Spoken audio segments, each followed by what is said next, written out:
The Galactic Council chambers had never witnessed such tension. Representatives from 12 star systems sat in their designated alcoves, their various forms of communication creating a symphony of clicks, harmonics, and bioluminescent displays that spoke of one universal emotion: fear. At the center of it all, High Counselor Zephyrian of the Altarian Confederation maintained his composure, though his crystalline skin had taken on the deep purple hue that betrayed his inner turmoil. "The reports are confirmed across all sectors," announced the mechanical voice of Unit 7749, the silicon-based representative of the Nexus Collective. Its optical sensors flickered between amber and red as it processed the incoming data streams. "Human vessels have been detected in 17 different systems simultaneously. They appeared without warning, bypassing all known detection grids and defensive perimeters." A low rumble emanated from the Korthak delegation's corner, where General Takmor's massive frame shifted uncomfortably. The warrior race had built their reputation on being the galaxy's premier military force, yet even they seemed diminished by the news. "Impossible," he growled, his forearms gesturing dismissively. "No species possesses the technological capability to coordinate such a large-scale deployment across multiple star systems. The energy requirements alone would destabilize their homeworld's core." "Yet here we are," interjected Ambassador Lyra Lay of the Ethereal Sovereignty, her melodic voice carrying undertones of genuine concern. The semi-translucent being's form rippled with anxiety as she continued. "My people's precognitive abilities have been disrupted since these humans appeared. It's as if they exist outside the normal flow of causality." High Counselor Zephyrian raised one of his elongated arms, commanding silence in the chamber. "Let us review what we know. 47 years ago, we encountered the species known as humans during our exploration of Sector 7, Alpha. Initial contacts suggested they were a primitive, recently spacefaring civilization confined to a single star system. Their technology appeared rudimentary, their social structure chaotic and fragmented. We classified them as a Category 2 developing species and assigned them protected status under the Galactic Development Accords." The holographic display at the chamber's center activated, showing the original first contact files. The images revealed what appeared to be crude metal vessels, barely capable of interplanetary travel within their own solar system. The humans themselves seemed unremarkable, bipedal mammals with limited lifespans and no apparent special abilities that distinguished them from hundreds of other species across the galaxy. "Now," Zephyrian continued, his voice gaining an edge of disbelief, "we face a fleet of vessels that our best scientists cannot begin to understand. Ships that appear to bend space-time itself, weapons that can disable entire planetary defense grids without causing apparent damage, and most disturbing of all, humans who seem to have transcended the limitations we observed in their species." Unit Tabin Path 7749's optical array rotated as it processed additional data. Analysis of the human fleet composition reveals technological sophistication exceeding our most advanced civilizations by several orders of magnitude. Energy signatures suggest they have mastered zero-point energy extraction, quantum entanglement communication across galactic distances, and what appears to be controlled manipulation of fundamental forces. "But that's not the most troubling aspect," added Dr. Morrison, Velcari, the Council's chief xenobiologist. Her tentacled form writhed with agitation as she accessed her research files. "The humans themselves have changed. Biometric scans from the few interactions our forward scouts managed to conduct show enhanced neural activity, improved physical capabilities, and lifespan projections that suggest they may have achieved practical immortality. In less than 50 standard years, they appear to have undergone an evolutionary leap that should have taken millennia." The chamber fell silent as the implications sank in. General Thakmor was the first to speak, his voice uncharacteristically subdued. "What do they want? Have they made any demands? Issued ultimatums?" "That's just it," replied Zephyrian, his crystalline features reflecting the holographic displays. "They haven't communicated with us at all. Their ships simply appeared. They maintain perfect formation, respond to no hails, and show no signs of aggressive intent. Yet their mere presence has caused panic across 12 star systems. Merchant vessels are refusing to travel established trade routes. Military commanders are requesting emergency reinforcements, and civilian populations are demanding explanations we cannot provide." Ambassador Lyralay's form shimmered as she accessed her people's collective consciousness. The ethereal sovereignty's deep space monitoring stations have detected something else. The human fleet isn't just present in our space, they're learning. Our communications, our technology, our defensive capabilities. They're conducting some form of comprehensive analysis of galactic civilization itself. Analysis for what purpose? Demanded Unit 7749. That, said Zephyrian grimly, is what we need to determine, and quickly. Because according to our long-range sensors, what we're seeing now is just the advanced elements. The main human fleet is still en route, and its size defies comprehension. Thalkari manipulated her console, bringing up a three-dimensional tactical display. Points of light appeared throughout the galaxy, each representing a human vessel or fleet formation. If our calculations are correct, the humans have deployed a force numbering in the hundreds of thousands of vessels. Not just warships, we're detecting exploration craft, scientific vessels, what appear to be mobile habitats, and structures we can't even categorize. It's as if they've relocated their entire civilization into space. General Thakmore's warrior instincts finally overcame his shock. Then we must act. A force of this magnitude poses an existential threat to every species in the galaxy. We should marshal our combined fleets and demand an explanation. If they refuse to communicate, we make them understand that the galaxy already has established powers. With what? Unit 7749's mechanical voice carried what could only be described as irony. Our most advanced battlecruisers can barely match the capabilities of what appears to be their scout vessels. A direct confrontation would be suicide. Then what do you propose? Thakmore's four hands clenched into fists. That we simply wait and hope they're peaceful? In my experience, species with overwhelming military superiority don't develop it for defensive purposes. Ambassador Lyralay's ethereal form pulsed with soft light as she received another update from her people's collective consciousness. Wait, something's happening. The human fleet formations are shifting. They're moving toward the core worlds.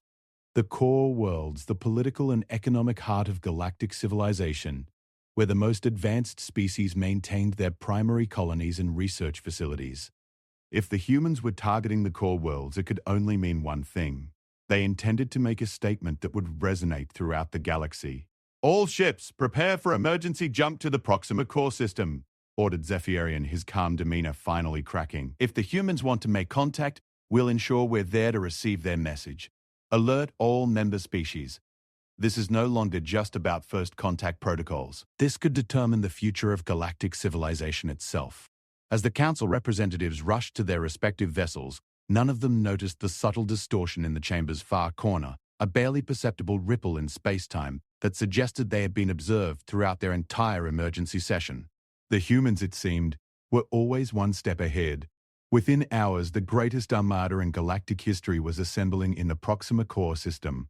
Ships from every major species converged on coordinates that had been selected for their strategic importance and symbolic value. This was where first contact between species traditionally occurred, where treaties were signed and alliances forged. It seemed only fitting that humanity's return to galactic prominence would occur here.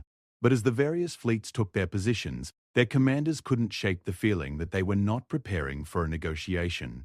They were preparing for a judgment. Part 2. The Revelation. The human fleet emerged from the quantum fold with a precision that defied everything the galaxy's finest military minds understood about large-scale fleet maneuvers.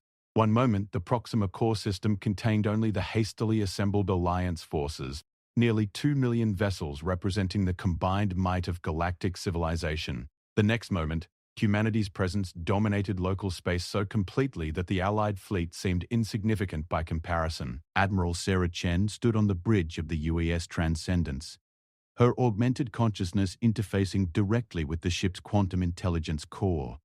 The years of transformation had changed her, as they had changed all of humanity, but the core of who she was remained intact. She was still the woman who had looked up at the stars from Earth's surface 47 years ago, and dreamed of humanity taking its place among the galactic community. The difference now was that she had the power to make those dreams reality. "Ma'am," reported Commander Torres, his enhanced neural pathways allowing him to process the tactical data from thousands of ships simultaneously. "All fleet elements have achieved optimal positioning. The Galactic Alliance forces are maintaining defensive formations at the edge of the system." They appear to be waiting for us to make the first move. Chen allowed herself a moment of what her old self might have called sadness. The galaxy's reaction to humanity's return was exactly what they had predicted, but it still stung to see fear and suspicion where they had once hoped for welcome. Open a channel to the Galactic Alliance fleet. It's time they understood what we'd become and why. The communication systems of the UES Transcendence were far beyond anything the galaxy had encountered. Instead of simple audio or visual transmissions, humanity's new technology allowed for the direct transfer of complex ideas, emotions, and memories. It was a form of communication that could convey truth in ways that mere words never could. "People of the galaxy," Chen began, her voice carrying across the quantum communication network to every ship in the system. "I am Admiral Sarah Chen of the United Earth Stellar Command, speaking for humanity as a whole. I know our appearance here has caused fear and concern. I know our transformation seems impossible, threatening. I am here to explain what we have become and why it was necessary." On the bridge of the Altarian command ship, High Counselor Zephyrian felt the communication arrive not just through his ship's receivers, but directly into his consciousness. The sensation was unsettling, but he could sense no malice in it, only a profound sadness and determination. 47 years ago, Chen continued, "Your people visited our system and judged us primitive. That judgment was accurate, but incomplete. You saw our limitations and assumed they defined us. You could not see what we truly were, a species on the verge of breaking through the barriers that had contained us since our evolution began." The communication shifted, and suddenly every recipient found themselves experiencing humanity's story not as observers but as participants. They felt the frustration of a species that had always known it was capable of more than its biology allowed. They experienced the centuries of incremental progress, each generation pushing slightly beyond the limits of the previous one, always sensing that some fundamental breakthrough was just out of reach. "We were not a primitive species." Chen's voice resonated through the shared experience. "We were a compressed species. Every limitation you observed, our short lifespans, our fragmented societies, our seemingly crude technology, these were not permanent features of humanity. They were temporary constraints that we were already learning to overcome." General Thakmore, his 4 hands gripping his command chair's armrests, found himself experiencing human history from the inside. He felt the warrior's spirit that had driven humanity through countless conflicts, but also the peculiar human ability to turn that warrior spirit inward, to wage war against their own limitations. It was a concept his people had never considered. The idea of fighting oneself to become stronger.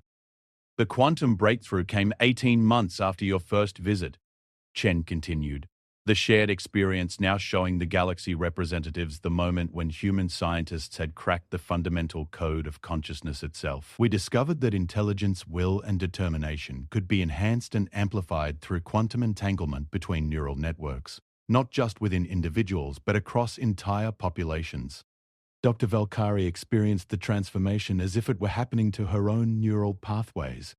She felt the moment when human consciousness expanded beyond the confines of individual brains, creating a collective intelligence that retained individual identity while accessing shared knowledge and capabilities. It was evolution by choice rather than chance, directed transformation at the speed of thought. "We became what we had always been capable of becoming." Chen's communication grew more intense, more personal. Every human who chose the transformation retained their individual will and personality, but gained access to the collective knowledge, wisdom, and capabilities of our entire species. "We solved the problems of aging, disease, and death. We developed technologies that seemed impossible because we could think beyond the limitations that had previously constrained us." Ambassador Lyra Lay's ethereal consciousness recoiled as she experienced the human transformation process. Her people had achieved collective consciousness naturally over millions of years of evolution. Humanity had achieved something far more sophisticated in less than 2 decades through pure force of will and scientific determination. But why? The question came from Unit 7749, its mechanical nature unable to process the emotional complexity of what it was experiencing. "Why transform your entire species? Why build this fleet? What do you want from the galaxy?" Chen's response carried the weight of absolute conviction. "Because we saw what was coming, and we knew that only a transformed humanity could prevent it." The shared experience shifted dramatically. showing the galaxy representatives visions that chilled them to their cores. Deep space observations of something approaching from beyond the galactic rim, a presence that devoured entire star systems, leaving nothing but empty void in its wake. The mathematical projections were undeniable. This force would reach inhabited galactic space within 50 standard years. The Devourers, Chen said simply, naming the threat that had driven humanity's transformation. Your long-range sensors haven't detected them yet because they exist partially outside normal space-time. We discovered them through quantum resonance patterns that became visible only after our transformation. They consume not just matter and energy, but the fundamental structure of reality itself.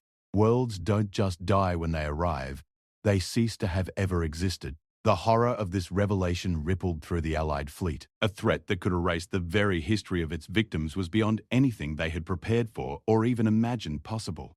Every species in the galaxy will face extinction when they arrive, Chen continued. Not death erasure from existence itself.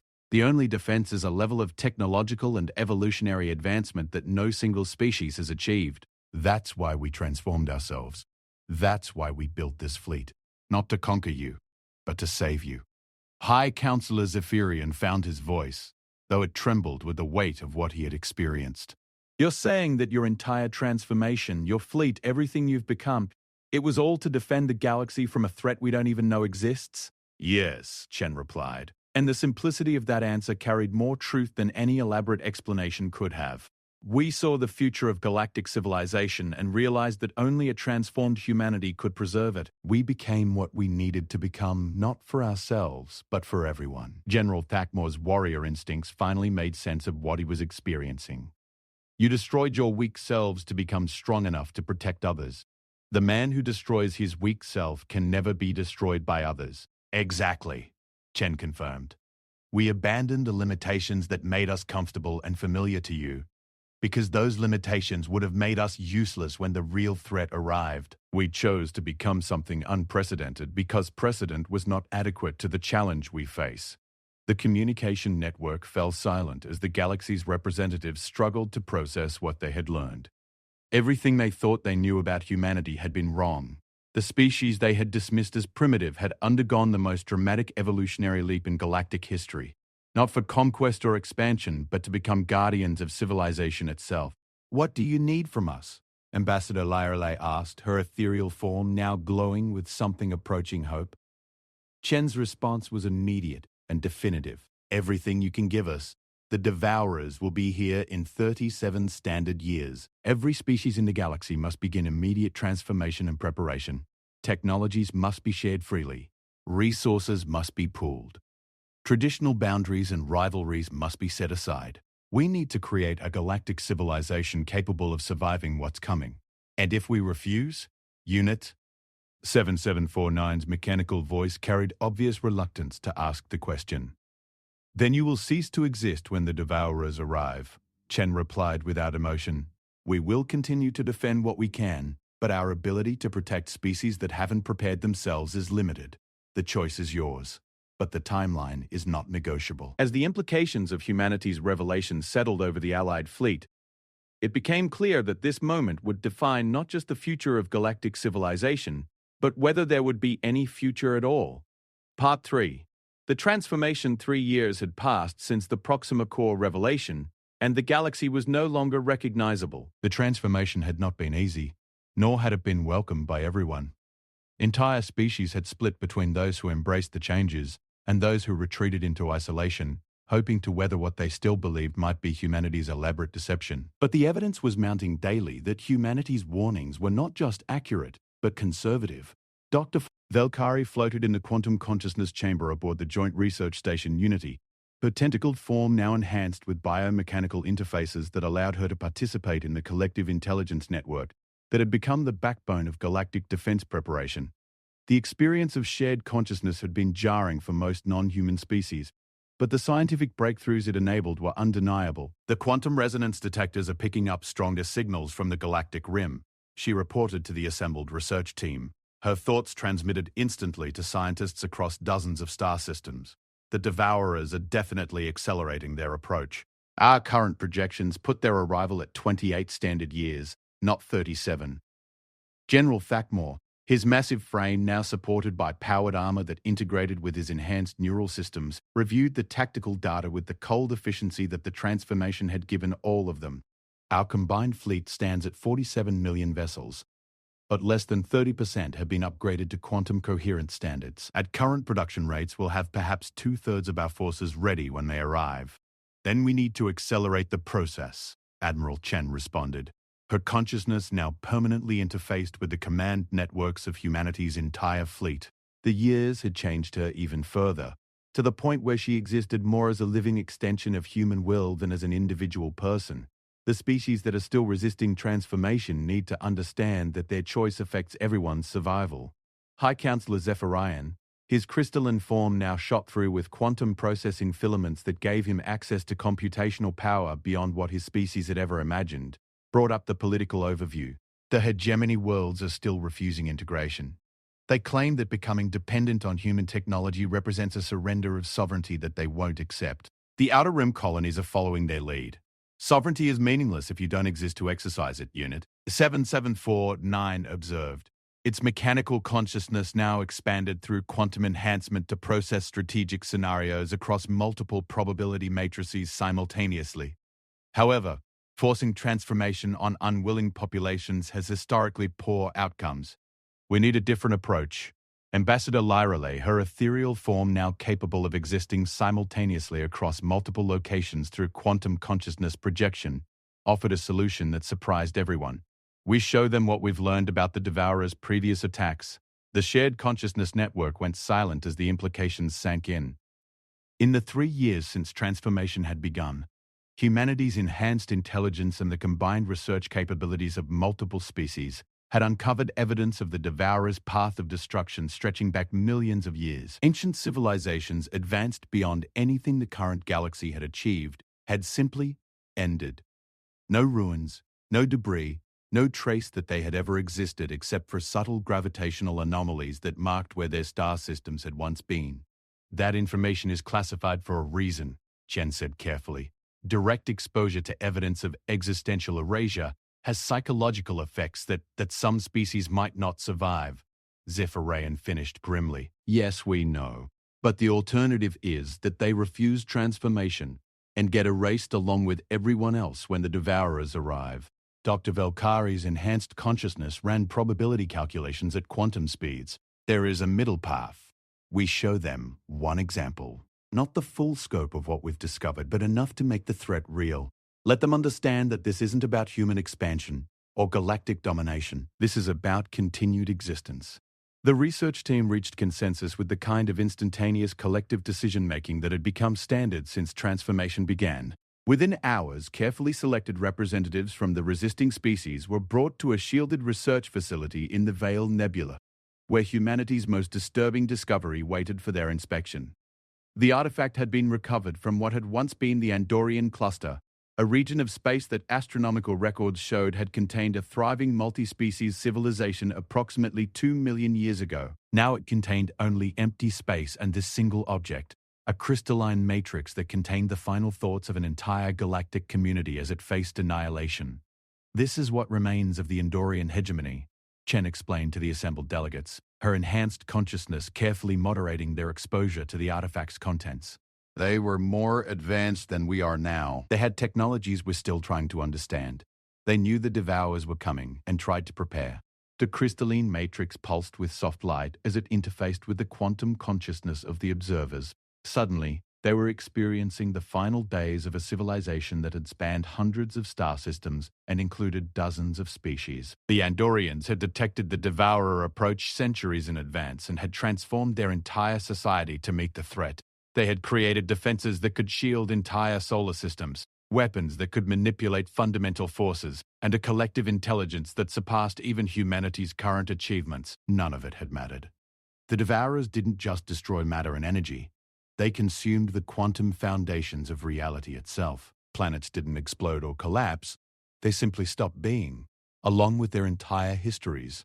Beings weren't killed. They were erased from existence so completely that the universe forgot they had ever lived. Only the final thoughts preserved in the quantum crystal remained as evidence that the greatest civilization in galactic history had ever existed at all. They were stronger than we are, Chen said as the delegates reeled from what they had experienced. Smarter, more advanced, better prepared. And they were still erased completely. The only reason this single record survived is that they managed to quantum tunnel it outside normal space-time in their final moments. Everything else, billions of years of history, art, science, philosophy, gone. Lord Commander Vractal of the Hegemony Worlds, his proud warrior bearing shaken by what he had witnessed, finally found his voice. How do you fight something like that? You don't fight it, Admiral Chen replied. You transcend it. The Devourers can only erase things that exist within the normal parameters of space-time and consciousness. That's why we had to transform. That's why every species must transform. We need to become something that exists partially outside the reality they can consume. General Thakmore, his enhanced consciousness processing tactical scenarios faster than ever before, understood immediately. You're not building a military force to oppose them. You're building an evolutionary arc to survive them. Exactly, Chen confirmed. When the Devourers arrive, we need galactic civilization to be advanced enough to exist partially outside their sphere of influence. Some of us might survive in quantum consciousness states that they can't detect or consume, but only if every species accepts transformation now, while we still have time. Velkari accessed the quantum research networks and pulled up the survival calculations. Our models show that isolated species, no matter how advanced individually, have zero probability of survival. Only a fully integrated galactic civilization operating as a collective consciousness has any chance of preserving some remnant of what we are. The political implications were staggering. What humanity was proposing wasn't just military alliance or technological cooperation. It was the effective merger of every species in the galaxy into a single, unified consciousness while somehow preserving individual identity and culture. It was evolution by choice and necessity, on a scale that had never been attempted. Ambassador Lyra Lay's ethereal form pulsed with the weight of decision. The ethereal sovereignty will join the transformation. We have seen what awaits us if we refuse. One by one, the remaining delegates made their choices.